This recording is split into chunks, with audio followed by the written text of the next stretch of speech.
안녕하십니까. 소중한 나 무한행복 소나무 시간입니다. 여러분들 만나 뵙게 되어서 반갑습니다. 우리 중생들이 이 세상을 살아가면서 정말 한 치 앞도 알 수가 없고, 우리 중생들이 이 인생을 살아가면서 항상 좋은 일만 생길 수도 없고 모든 일이 술술 풀릴 수만은 없습니다. 그렇기 때문에 우리 중생들은 종교를 믿고 종교를 의지하는 것이겠죠. 우리 부처님께서 팔만대장경에서 항상 말씀하셨지만, 행복도 불행도 모두 다 내가 지은 업의 인연이다. 좋은 일도 나쁜 일도 다 내가 지은 업의 인연이다. 좋은 인연도 나쁜 인연도 다 내가 지은 업의 인연이다 라고 부처님께서 항상 말씀하셨습니다. 그래서 우리는 항상 이因果법, 그리고 이 인연법이라는 것을 늘 마음에 되새겨야 합니다. 행복해지고 싶다면 행복해질 수 있을 만한 좋은 인연을 자꾸자꾸 심고 지어나가야 합니다. 부처님의 가르침을 잘 배우고 이해하고 닦아나가야 합니다. 부처님의 가르침을 우리가 공부하고 수행하고 정진하면서 항상 마음에 이因果법, 인연법이라는 것을 마음에 탁 되새기고 중심을 세워야 합니다. 그래서 힘들고 괴롭고 답답할 때일수록 더 간절히 기도하고 기도해야 합니다. 염불하고 염불해야 됩니다. 공덕을 짓고 쌓고 닦아야 합니다. 결국은 다 내가 지은 업의 인연이기 때문입니다. 어떤 사람은 절에 한 번도 안 다니고 부처님 오신 날에 연등을 한 번도 안 달고 기도라는 것도 한 번도 안 해봤지만 하는 일마다 술술 일이 잘 풀리는 사람이 있습니다. 어떤 사람은 아무리 절을 많이 다니고 부처님 오신 날에 매년 꾸준히 연등을 달고 부처님을 향해서 기도하고 기도해도 희한하게 자꾸 장애가 생기고 안 좋은 일이 생기고 어려운 일이 생기는 그런 불자분들도 있습니다. 그러면 이거는 부처님의 법이 영험이 없기 때문일까요? 부처님을 믿고 의지하고 기도하고 공양 올리는 게 아무런 효과가 없기 때문일까요? 아닙니다. 그것도 다 자기가 지은 업의 인연입니다. 절에 안 다니고 기도 한 번 안 했는데도 일이 술술 풀리는 사람들은 그만큼 전생에 지어놓은 복이 많아서 지금 그 복을 자기가 까먹고 살아가고 있는 것이고, 이번 생 다행히 부처님 법을 만났으나 기도하고 기도해도 자꾸 장애가 생기고 어려운 일이 생기는 것은 그만큼 전생에 빚이 많고 숙제가 많기 때문에, 업보와 업장이 있기 때문에 그와 같은 과보를 받는 것입니다. 그래서 힘들고 괴롭고 답답할 때일수록 항상 닦고 닦아야 합니다. 부처님의 법을 힘들고 괴로울 때일수록 간절히 염불하고 기도해야 합니다. 그래서 여러분, 소나무에서 여러분 귀가 아프도록 드린 말씀이 있죠? 기도를 열심히 했는데도 나쁜 일이 생긴다면 크게 받을 업보를 지금 작게 갖고 있는 것이구나. 전생에 지은 내 큰 빚을 지금 작게 갖고 있는 것이구나 라는 것을 명심하시기 바랍니다. 좀 오래전 일입니다. 한 오래전 일입니다. 대략 한 20, 30년 전쯤 일일 겁니다. 어느 가정주부가 있었습니다. 어린 아들을 둔 어머니가 있었는데, 어느 날 초등학생이었던 이 아들이 어느 날 몸에서 열이 펄펄 오르더니 갑자기 의식을 잃어버렸다고 합니다. 놀래가지고 아들을 병원에 입원시켜서 검사를 받고 치료를 받는데, 아들의 열은 내렸는데 깨어날 줄을 모르고 의식을 잃고 혼수 상태에 빠진 겁니다. 어린 아들이 혼수 상태에 빠져서 하루가 지나고 이틀이 지나고 며칠이 지났는데도 아들이 의식을 잃고 병상에 누워 깨어나지를 못했다고 합니다. 아이고, 어머니 마음이 얼마나 억장이 무너질까요? 어머니 가슴이 얼마나 찢어질 듯한 느낌이 들었을까요? 어머니가 얼마나 마음이 힘들고 괴로웠을까요? 매일매일 병원에 출근하다시피 병원에 가서 아들 얼굴을 하염없이 바라보면서 아들아 일어나라 일어나라 해도 아들이 의식을 깨어날 줄을 모르는 겁니다. 그렇게 며칠이 지났다고 합니다. 어머니가 너무나 답답한 마음에 병원을 나왔는데, 때마침 그 병원 맞은편 가까운 곳에 이렇게 절이 있었다고 합니다. 그것도 참 신기하죠. 병원 맞은편 가까운 곳에 걸어서 한 몇 분만 걸어가면 갈 수 있는 거리에 때마침 절이 있었다고 합니다. 어머니가 너무나 답답하고 힘들고 어쩔 줄 모르는 그런 심정으로 법당에 들어갔다고 합니다. 법당에 딱 들어갔는데 평소에 절을 안 다닌 분이었대요. 평소에 절에 다녀본 적도 없고 딱히 종교에 관심도 없었는데, 아들이 정신을 잃고 아들이 깨어날 줄을 모르니 그 답답한 마음에 자기 발길이 자연스럽게 이제 절로 들어가게 된 겁니다. 법당에서 어쩔 줄 모르고 있을 때 그 스님을 마주쳤다고 합니다. 그래서 스님이 어쩐 일로 오셨습니까? 라고 이야기하니까 그 어머니가 스님한테 자초지종을 다 털어놨다고 합니다. 스님, 제가 어떻게 하면 좋습니까?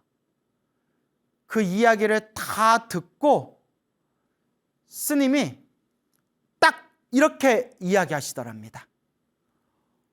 법당에 가서 부처님을 바라보며 오직 기도해라. 오직 간절히 관세음보살을 불러라. 간절히 관세음보살을 불러라 라고 딱 숙제를 내줬다고 합니다. 오직 법당에 가서 부처님 앞에서 간절하게 관세음보살을 불러라. 여러분, 이게 성근입니다. 착할성 뿌리근. 그런데 그 어머님이 착한 뿌리가 있으니까 부처님 도량에 들어갔고, 또 우리 사찰에서도 사이비들이 많아요. 엉뚱한 사이비절에 가가지고 괜히 돈 뜯기고 마음에 상처받고 그랬으면 얼마나 더 마음이 힘들고 괴로웠었겠어요.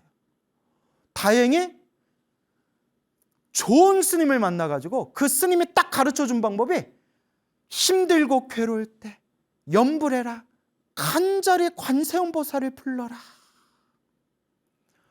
하마터면 엉뚱하게 어디 사이비 종교 같은 데 들어갔으면 어쩔 뻔했어요.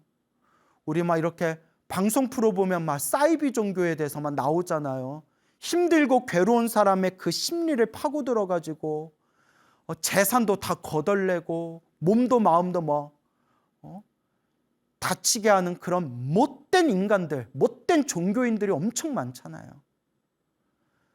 때마침 그분이 그래도 성근이 있었는지, 그러니까 여러분 좋은 스승 만나는 것도 내 복이에요. 딱 가르쳐 주신 방법이 이래라 저래라 하나 없이 부처님을 바라보면서 간절하게 관세음보살을 염불하십시오. 앉으나 서나 간절하게 관세음보살을 염불하십시오. 그 얘기를 딱 듣고 그 어머니가 어떻게든 의식을 잃은 아들, 그 아들 한번 어떻게든 한번 그 아들을 일으키겠다고 그날부터 아침마다 병원에 와서 아들 얼굴 한번 보고 법당에 가서 간절하게 관세음보살을 염불했대요. 관세음보살, 제발 우리 아들 좀, 관세음보살, 우리 아들이 일어나게 해주십시오. 관세음보살. 정말 간절했나 봐요. 얼마나 간절하게 했는지 그냥 법당에 앉아서 그냥 관세음보살 염불하다가 시간이 얼마 지났지 하고 시계를 딱 보면 3시간, 4시간, 5시간이 훅 지나 있더래요. 완전히 몰입한 거예요. 너무나 다급하고 간절하니까. 평소에 절에도 안 다니고 평소에 염불도 기도도 안 해봤던 사람인데 간절하게 관세음보살을 염불한 그 공덕으로 제발 우리 아들이 깨어나게 해주세요라는 그 간절한 마음의 힘으로 관세음보살 염불하는데 어찌나 간절하고 다급했는지 시간이 얼마나 지났지 하고 시계를 보니까 그냥 잠깐 염불한 것 같은데 3시간, 5시간이 그냥 지나가 있더래요. 이게 삼매예요. 염불 삼매. 시간 가는 줄 모르고 염불에 딱 집중하는 그 힘. 그렇게 하염없이 염불하면서 시간 가는 줄 모르고 간절히 염불하면서 며칠이 지났을 때 기적 같은 소식이 들려온 거예요. 병원에서 아들이 눈을 딱 뜬 거예요. 와, 정말 다행입니다. 아들이 눈을 딱 뜬 거예요. 아이고 아들아, 얼마나 어머님 마음이 기뻤겠어요. 어쨌거나 아들이 이제 검사 결과 이제 아무 이상 없다라는 판정을 받고 이제 집으로 와서 무럭무럭 잘 자라서 이제 청년이 됐대요. 다 컸대요. 청년이 됐는데 이제 한참 시간이 지난 거죠. 어느 날 아들하고 대화를 나눴대요. 이런저런 옛날 얘기를 나누면서 아들하고 이런저런 얘기를 나누다가 아들 어렸을 때 갑자기 쓰러져가지고 의식을 잃었던, 며칠 동안 혼수 상태에 빠졌던 이야기가 나왔나 봐요. 너 그때 엄마가 얼마나 놀랬는지 아냐. 아우 지금 생각해도 야, 온몸이 다 떨린다 야. 하는데 아들이 갑자기 엄마 나 그렇잖아도 엄마한테 이 얘기 해야지 언젠가 엄마한테 이 얘기 해야지 하다가 깜빡 잊어버린 게 있었는데 나 갑자기 떠올랐어 이러더래요. 뭐가? 아니, 나 그때 병원에 누워있을 때, 병원에서 깨었을 때 내가 꿈을 꿨거든. 내가 병원에서 의식을 잃고 깨어났을 때 생생한 꿈을 꿨는데 너무 신기해서 이거 나중에 엄마한테 얘기해야지 하다가 내가 깜빡 잊고 지금까지 내가 잊고 지내다가 나 갑자기 생각났어. 그때가 생각났어. 이러더래, 아들이. 아니, 뭔데? 아들이 하는 얘기가 자기 그때 병원에 누워서 의식을 잃고 혼수 상태에 있었을 때 생생한 꿈을 꿨대요. 하얀색 옷을 입은 허연 수염의 할아버지가, 상신령 같은 할아버지가, 하얀 옷을 입은 허연 할아버지가 누워있는 자기 앞에 딱 오더니 이렇게 아들의 머리, 자기 머리를 이렇게 만져주더래요. 그러더니 할아버지가 아가 이제 일어나야지, 아가 어서 일어나야지 하고 자기 머리를 이렇게 할아버지가 만져줬대요. 아들의 머리를.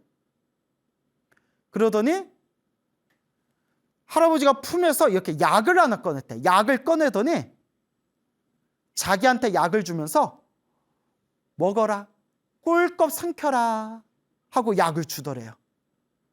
그래서 약을 받아가지고 입에 넣고 꿀꺽 삼키니까 할아버지가 자 이제 일어나야지 하면서 할아버지가 머리를 탁 만져주면서 그 순간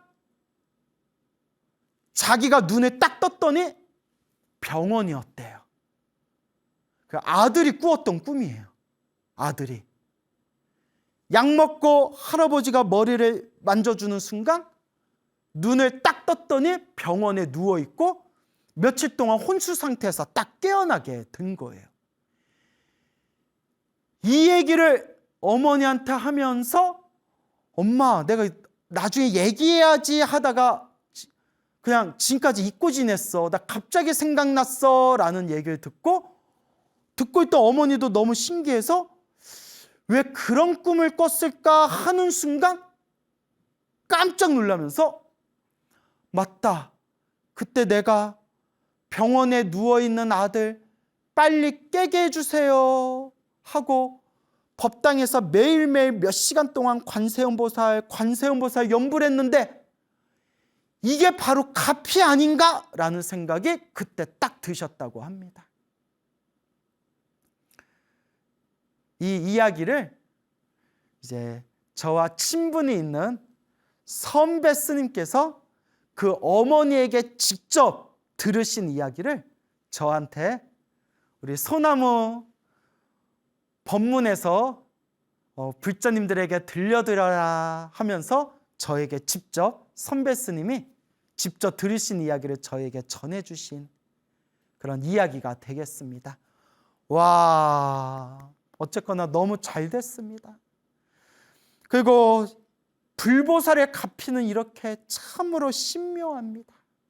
부처님의 가피는, 이 보살님들의 가피는, 이 은혜는 참으로 묘하고 묘합니다, 여러분. 참으로 묘합니다. 이와 같이 우리가 힘들고 괴로울 때일수록 더욱 간절하게 기도해야 됩니다. 물론 여러분, 기도했다고 모든 일이 술술 풀리는 게 아니에요. 아유, 기도 좀 했다고 모든 일이 술술 풀리면 이 세상에 힘든 사람이 어디 있겠어요. 그런데 결국은 자기 업대로 산대요. 다 자기 복대로 살아가는 거래요. 뭐 네가 잘났냐, 내가 잘났냐, 네가 못났냐, 내가 더 못났냐, 뭐 지지고 볶고 따져봤자 그냥 다 중생은 자기 업대로 살아간다라고 부처님이 말씀하셨어요. 그래서 다 자기 복대로 살아가기 때문에 자기가 복이 많다고 생각되는 사람일수록 더 기도를 많이 하셔야 돼요. 내가 전생에 지은 복이 많아서 이번 생 내가 이렇게 편하게 살아가나 보다. 그러니 이번 생도 내가 공덕을 닦는 마음으로 더 열심히 기도하고 선업을 지어야겠다라고 마음을 일으키시고, 정말 자기가 복이 없고 하는 일마다 잘 안 되고 기도하고 기도해도 자꾸 어렵고 힘든 장애가 생긴다라고 느끼는 분들은 더 열심히 기도하셔야 돼요. 내가 전생에 얼마나 나쁜 업을 많이 지었으면, 전생에 내가 얼마나 빚이 많고 숙제가 많으면 이번 생 이렇게 기도했는데도 자꾸 이렇게 어렵고 힘든 일이 생길까? 그러니 이 업장을 조금이라도 닦는 마음으로 내가 이번 생 더 기도하고 더 닦아야겠다라는 마음을 일으키셔야 합니다. 여러분,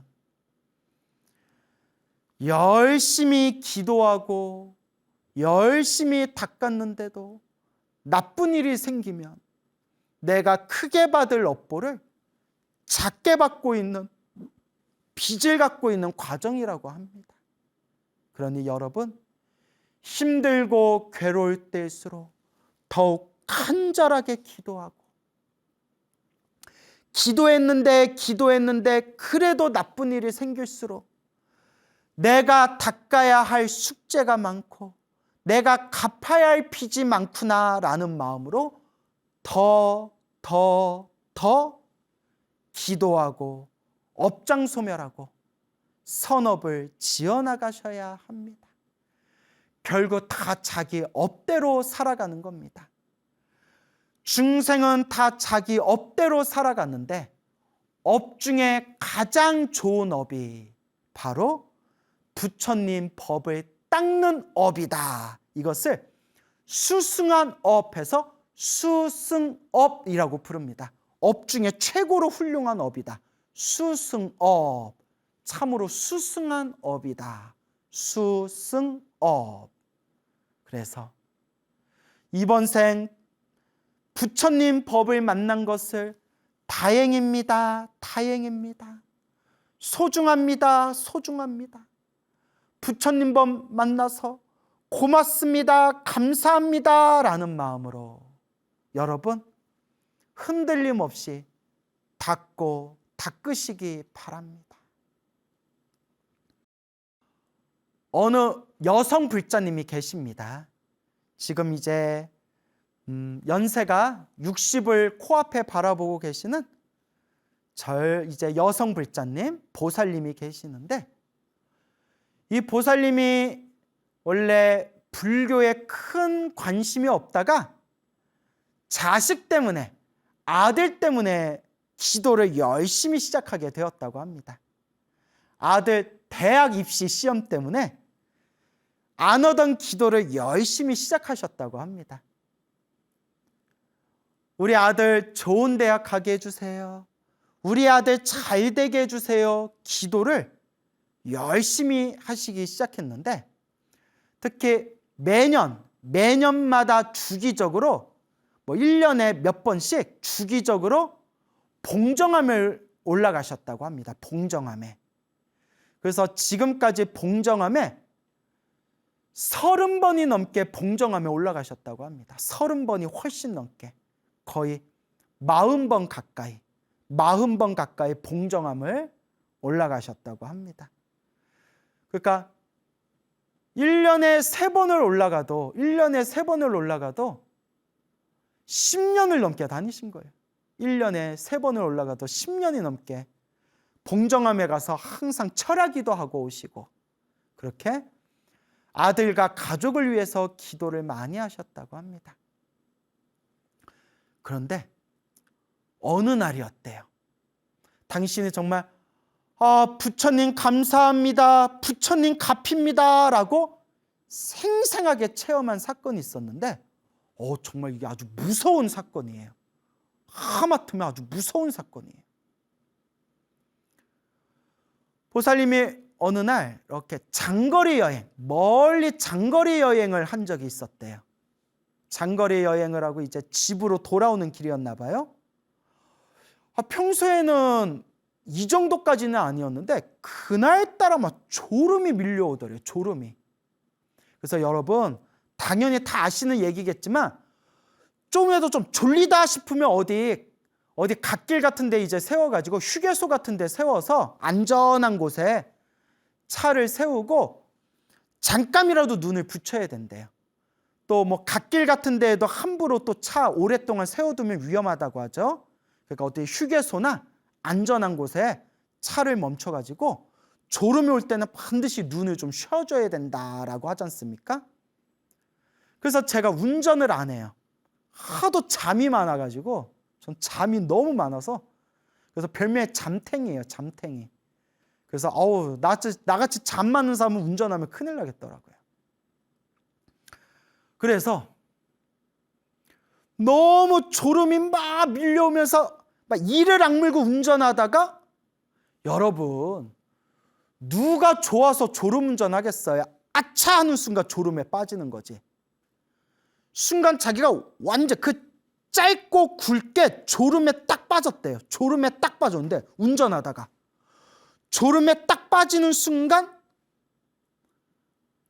얼마의 시간이 지난지는 모르지만 그 짧고 굵게 졸음에 빠지는 순간 생생하게 아주 생생하게 저 횡단보도에 사람이 다니는 횡단보도에 관세음 보살님이 걸어서 지나가시더래요. 어디를? 횡단보도를. 누가?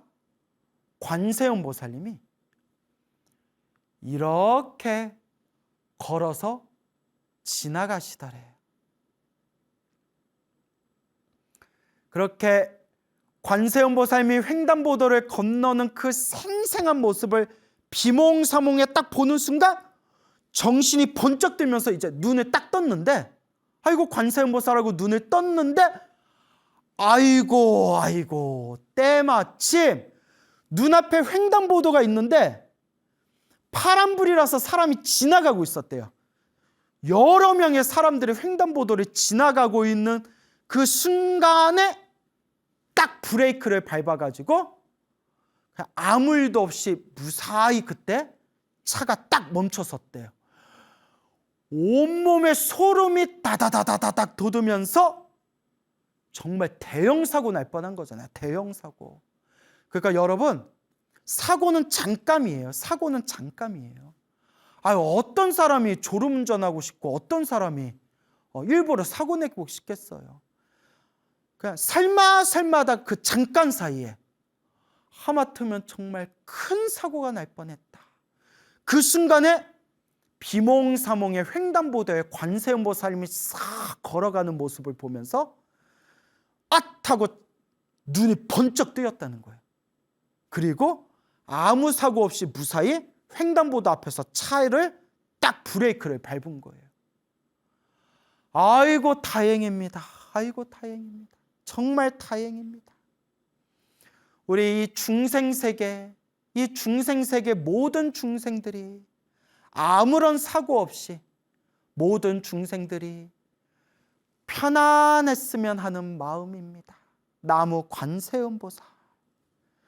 그래서 그 보살님께서도 이제 그 뒤로는 더욱 각별히 이제 신경 쓰고 조심하신다라고 그렇게 이제 말씀을 하십니다. 어쨌거나 그렇게 부처님을 향해서 열심히 기도하고 특히 대학 입시 시험을 앞두고 있는 아들을 위해서 우리 아들 가족들 잘 되게 해주세요. 간절하게 기도하는데 아들 시험을 코앞에 두고 또 생생한 꿈을 꿨대요. 생생한 꿈인데 꿈속에서 이렇게 이제 산길을 걷고 있었대요. 산길을 딱 걷고 있었는데 눈앞에 집채만한 큰 호랑이가 호랑이가 떡하니 서가지고 자기를 산길에서 자기를 딱 쳐다보더래요. 우리 같으면 막 비명을 지르고 도망을 갈 텐데 그때 무슨 생각인지 저 호랑이는 영물이니 영물, 영험스러운 동물이니 내가 나쁜 마음이 없으면 나를 해치지 않을 것이다 라는 생각이 들면서 고개를 숙이고 몸을 움츠리고 조심조심 아주 공손한 그런 자세로 호랑이 앞을 싹 지나가서 산길로 이렇게 이제 걸어갔대요. 그렇게 아무 일도 없이 호랑이 앞을 지나서 길을 걷고 있는데 갑자기 뒤에서 환한 불빛이 비추면서 자기가 가고 있는 산길을 환하게 비춰주더래요. 뒤에서 환한 빛이 나오면서 자기가 이렇게 걷고 있는 산길을 환하게 그 산길의 앞을 비춰주더래요. 깜짝 놀라서 뭐지 하고 뒤를 딱 쳐다봤더니 호랑이 두 마리가, 큰 호랑이 한 마리와 작은 호랑이 한 마리, 요 두 마리가 눈에서 등장불 같은 환한 빛을 내뿜으면서 그 자기가 가는 산길을 환하게 비춰주더래요. 딱 봐도 나 가는 길 환하게 비춰준다. 딱 들어도 길몽이잖아요. 아니나 다를까.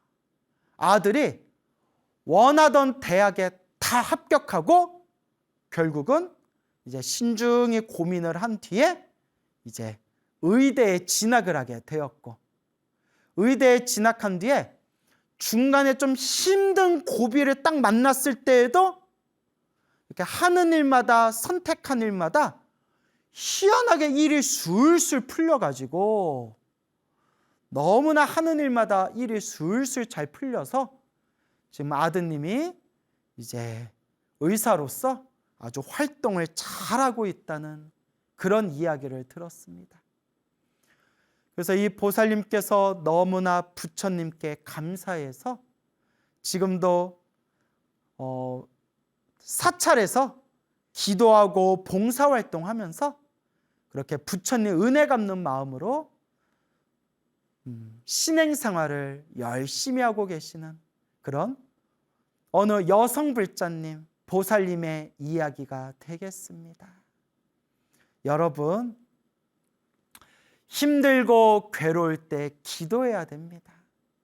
스님, 무슨 기도를 해야 효과가 좋아요? 제발 이제 이런 질문 그만하라고 했죠, 여러분? 부처님을 향한 기도는 어떤 기도를 하든지 결국 에너지는 하나로 통합니다. 관음 기도를 하든 지장 기도를 하든 천수경 기도를 하든 금강경 기도를 하든 법화경 기도를 하든 부처님을 향한 그 간절한 마음은 에너지가 결국 하나로 통합니다. 그래서 무슨 기도가 좋아요? 어느 절에서 기도해야 좋아요? 어느 시간에 기도해야 좋아요?